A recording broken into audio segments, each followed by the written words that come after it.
Hello friends, welcome to my channel learn on GS. आज हम मौर्य साम्राज्य से संबंधित 50 महत्वपूर्ण एमसीक्यू पढ़ेंगे जो परीक्षाओं में बार बार पूछे जाते हैं। चलिए देखते हैं। पहला प्रश्न, मौर्य वंश की स्थापना किसने की थी? तो मौर्य वंश की स्थापना चंद्रगुप्त मौर्य ने 321 ईस्वी पूर्व में नंद वंश के अंतिम शासक घनानंद को पराजित करके किया था। नेक्स्ट प्रश्न देखते हैं। 2 नंबर, चंद्रगुप्त मौर्य का प्रमुख सलाहकार कौन था? तो चंद्रगुप्त मौर्य का प्रमुख सलाहकार कौटिल्य थे, जो कि चंद्रगुप्त मौर्य के गुरु थे। इनको कौटिल्य, चाणक्य तथा विष्णुगुप्त के नाम से भी जाना जाता है। और चंद्रगुप्त मौर्य ने मौर्य वंश की स्थापना में अपने गुरु की भी सहायता ली थी। नेक्स्ट प्रश्न, कौटिल्य का अन्य नाम क्या था?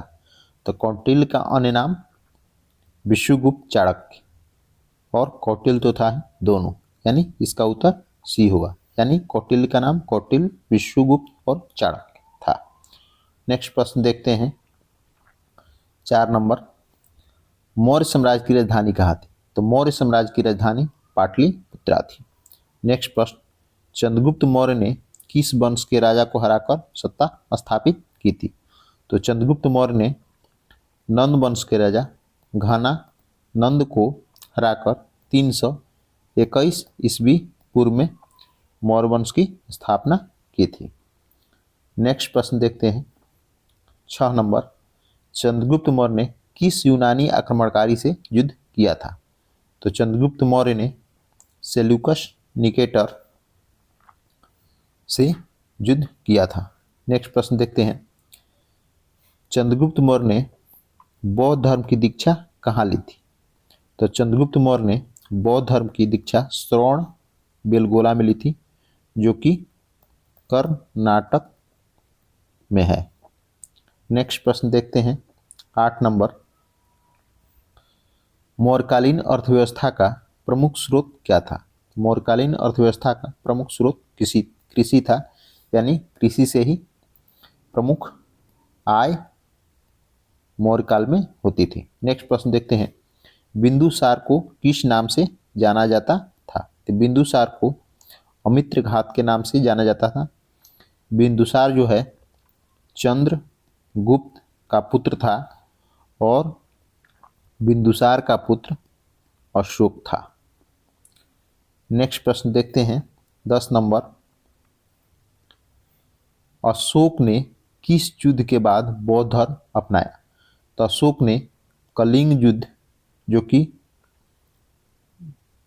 261 ईस्वी पूर्व में हुआ था, के बाद बौद्ध धर्म अपनाया था। नेक्स्ट प्रश्न देखते हैं। मौर्य साम्राज्य में जासूसी व्यवस्था का उल्लेख किस ग्रंथ में मिलता है? तो मौर्य साम्राज्य में जासूसी व्यवस्था का उल्लेख अर्थशास्त्र में मिलता है, जो कि चाणक्य द्वारा लिखा गया था। नेक्स्ट प्रश्न देखते हैं। 12 नंबर, अशोक ने किस लिपि में अपने शिलालेख खुदवाए? तो अशोक ने ब्राह्मी, खरोष्टी, ग्रीक यानी उपयुक्त सभी लिपि में अपने शिलालेख खुदवाए थे। नेक्स्ट प्रश्न, अशोक के अभिलेखों की खोज किसने की थी? तो अशोक के अभिलेखों की खोज जेम्स प्रिंसेप द्वारा किया गया था। नेक्स्ट प्रश्न देखते हैं। 14 नंबर, अशोक का प्रसिद्ध सिंह स्तंभ कहाँ स्थित है? तो अशोक का प्रसिद्ध सिंह स्तंभ सारनाथ में स्थित है, जो कि यूपी में है। नेक्स्ट प्रश्न, अशोक ने बौद्ध धर्म के प्रचार के लिए किसे श्रीलंका भेजा था? तो अशोक ने बौद्ध धर्म के प्रचार के लिए अपने पुत्र महेंद्र तथा पुत्री संघमित्रा यानी दोनों को श्रीलंका भेजा था। नेक्स्ट प्रश्न देखते हैं। 16 नंबर, अशोक के किस अभिलेख में कलिंग युद्ध का वर्णन है? तो अशोक के धौली शिलालेख में कलिंग युद्ध का वर्णन है। नेक्स्ट प्रश्न, मौर्य काल में सबसे प्रसिद्ध नगर कौन सा था? तो मौर्य काल में सबसे प्रसिद्ध नगर पाटलिपुत्र था, जो कि मौर्य काल में उसकी राजधानी हुआ करती थी। नेक्स्ट प्रश्न देखते हैं 18 नंबर, मौर्य काल में धर्म महामात्र कौन होते थे? तो मौर्य काल में धर्म महामात्र राजकीय अधिकारी हुआ करते थे। 19 नंबर, अशोक का अंतिम अभिलेख कहाँ मिला था? तो अशोक का अंतिम अभिलेख मस्की में मिला था। नेक्स्ट प्रश्न देखते हैं 20 नंबर, मौर्य साम्राज्य का पतन कब हुआ? तो मौर्य साम्राज्य का पतन 185 ईस्वी पूर्व में शुंग वंश के शासक पुष्यमित्र शुंग द्वारा मौर्य साम्राज्य के अंतिम शासक बृहद्रथ की हत्या करके कर दी गई थी। नेक्स्ट प्रश्न देखते हैं 21 नंबर, मौर्य साम्राज्य के अंतिम शासक कौन था? तो मौर्य साम्राज्य के अंतिम शासक बृहद्रथ था, जिसकी हत्या शुंग वंश के शासक पुष्यमित्र शुंग द्वारा कर दी गई थी। नेक्स्ट प्रश्न देखते हैं 22 नंबर, बृहद्रथ की हत्या किसने की थी? तो बृहद्रथ की हत्या शुंग वंश के शासक पुष्यमित्र शुंग द्वारा करके शुंग वंश की स्थापना की गई थी। नेक्स्ट प्रश्न, मौर्य वंश के दौरान भारत में आने वाला यूनानी दूत कौन था? तो मौर्य वंश के दौरान भारत में आने वाला यूनानी दूत मेगास्थनीज था, जो कि सेल्यूकस का राजदूत था। नेक्स्ट प्रश्न देखते हैं 24 नंबर, मेगास्थनीज ने अपनी पुस्तक में मौर्य साम्राज्य का वर्णन किया है। इस पुस्तक का नाम क्या है? तो इस पुस्तक का नाम इंडिका है। नेक्स्ट प्रश्न देखते हैं 25 नंबर, मौर्य काल में कौन सा कर सबसे अधिक महत्वपूर्ण था? मौर्य काल में सबसे महत्वपूर्ण कर भूमि कर था, क्योंकि भूमि कर ही साम्राज्य का प्रमुख आय का आधार था। नेक्स्ट प्रश्न देखते हैं, अशोक ने किस धर्म को राजधर्म के रूप में अपनाया था? तो अशोक ने बौद्ध धर्म को राजधर्म के रूप में अपनाया था। नेक्स्ट प्रश्न देखते हैं 27 नंबर, अशोक के किस अभिलेख में पहली बार धम्म शब्द का प्रयोग हुआ है? तो अशोक के सहबाजगढ़ी अभिलेख में पहली बार धम्म शब्द का प्रयोग हुआ था। नेक्स्ट प्रश्न, धम्म लिपि का अर्थ क्या है? तो धम्म लिपि का अर्थ नीति उपदेश है। नेक्स्ट प्रश्न देखते हैं 29 नंबर, मौर्य प्रशासन में कौन सा पद सेना के प्रमुख के लिए था? तो मौर्य प्रशासन में महाबलाधिकृत पद जो है सेना के प्रमुख के लिए था। नेक्स्ट प्रश्न, मौर्य काल में किस शासक ने लंका में बौद्ध धर्म का प्रचार करवाया? तो मौर्य काल में अशोक द्वारा श्रीलंका में बौद्ध धर्म का प्रचार करवाया गया था। नेक्स्ट प्रश्न 31 नंबर, मौर्य साम्राज्य के दौरान कौन सा सबसे बड़ा उद्योग था? तो मौर्य साम्राज्य के दौरान सबसे बड़ा उद्योग कृषि था, यानी कृषि से ही प्रमुख आय हुआ करती थी मौर्य साम्राज्य में। नेक्स्ट प्रश्न, अशोक के शिलालेखों की भाषा मुख्य रूप से कौन सी थी? तो अशोक के शिलालेखों की मुख्य भाषा प्राकृत हुआ करती थी। नेक्स्ट प्रश्न 33 नंबर, मौर्यकालीन सिक्कों को क्या कहा जाता था? तो मौर्यकालीन सिक्कों को करसापड़ कहा जाता था। नेक्स्ट प्रश्न, राजुक किससे संबंधित था? तो राजुक न्याय व्यवस्था से संबंधित था। नेक्स्ट प्रश्न देखते हैं 35 नंबर, मौर्य शासक अशोक के किस अभिलेख में पहली बार बुद्ध शब्द का उल्लेख हुआ है?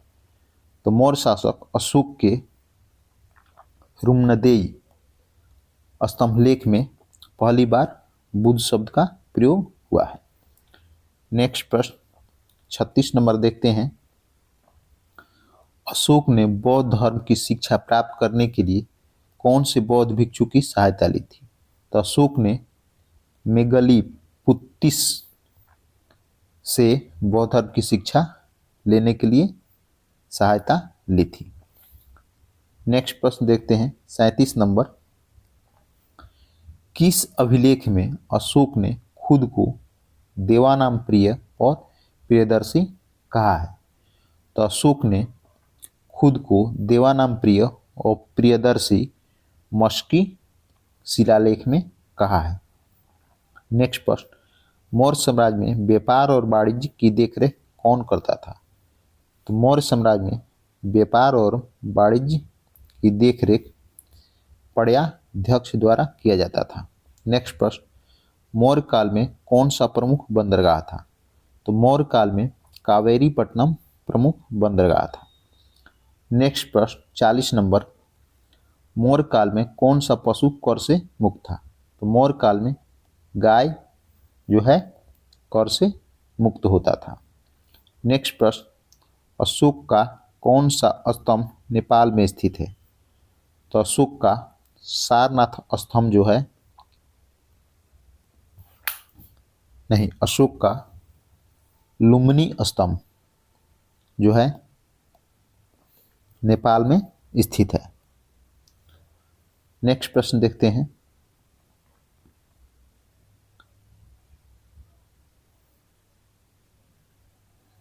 मौर्यकालीन प्रशासन में अमात्य का क्या कार्य होता था? तो मौर्यकालीन प्रशासन में अमात्य का कार्य प्रशासनिक कार्य होता था। नेक्स्ट प्रश्न देखते हैं 43 नंबर, अशोक के किस अभिलेख में पशु बलि और मांसाहार की निंदा की गई? तो अशोक के 12वें शिलालेख में पशु बलि और मांसाहार की निंदा की गई है। नेक्स्ट प्रश्न, अशोक ने कितने वर्षों तक शासन किया था? तो अशोक ने 36 वर्षों तक शासन किया था। नेक्स्ट प्रश्न देखते हैं 45 नंबर, अशोक के किस स्तंभ पर 4 सिंहों की मूर्ति बनी हुई है?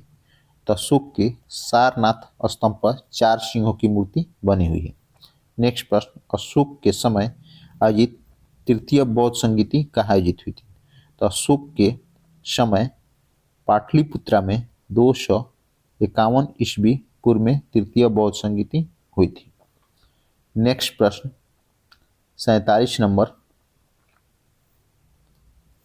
बौद्ध धर्म की किस शाखा का विकास अशोक के काल में हुआ था? तो बौद्ध धर्म की थेरवाद शाखा का विकास अशोक के काल में हुआ था। नेक्स्ट प्रश्न, अशोक के अभिलेखों का सबसे पहले पढ़ने का श्रेय किसे जाता है? तो अशोक के अभिलेखों का सबसे पहले पढ़ने का श्रेय जेम्स प्रिंसेप को जाता है, यानी जेम्स प्रिंसेप द्वारा अशोक के अभिलेख को सबसे पहले पढ़ा गया था।